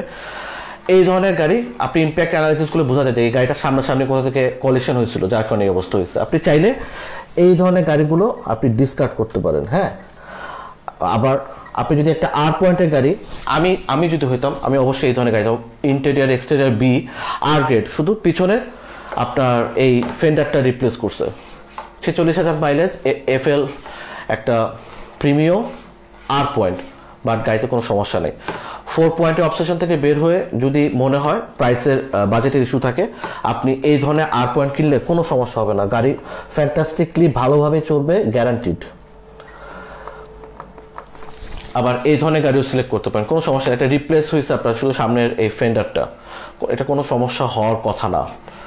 আর এই ধরনের গাড়িও আপনি পিক করতে পারেন, মাইলেজ এগুলো কোনো ইস্যু না।